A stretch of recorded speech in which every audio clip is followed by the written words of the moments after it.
అభివృద్ధి సంక్షేమం అనేది జోడెద్దుల బండి. రెండు కలిసికట్టుగా ముందరికెళ్తేనే రాష్ట్రం అభివృద్ధి చెందుతుంది. అందుకే ఇది రెండు కలిసికట్టుగా తీసుకెళ్తున్నాం. మీ అందరి ఆశీస్సులు ఎప్పుడు ఉండాలి. మీకోసం అహర్నిశలు కష్టపడడానికి మేమున్నాం. ఈరోజు మంగళగిరిలో భూగర్భ డ్రైనేజ్ కానివ్వండి, రైల్ ఓవర్ బ్రిడ్జ్ కానివ్వండి, ఇలా కేంద్రంతో సంబంధించిన అన్ని కార్యక్రమాలు మనం చేయగలుగుతున్నామంటే గౌరవ ఎంపీ పెమ్మసాని చంద్రశేఖర్ గారు ఉన్నారు కనుకనే. మన లక్ష్మీ నరసింహస్వామి గుడి కోసం ప్రత్యేకంగా స్కీము ఉండాలి.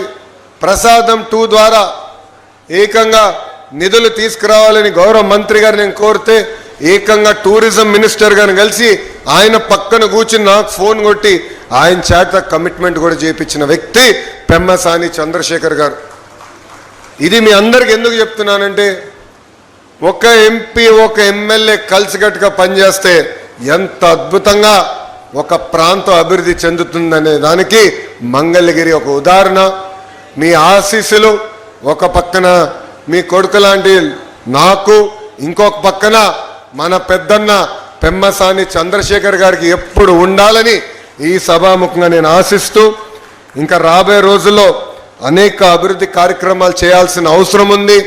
మంగళగిరిలో ప్రత్యేకంగా అనేక పరిశ్రమలు పెట్టుబడులు తీసుకొచ్చి నిరుద్యోగ యువకులకి మన ప్రాంతంలోనే ఉద్యోగాలు కల్పించే దిశగా మేము పనిచేస్తామని ఈ సభాముఖం మీ అందరికి హామీ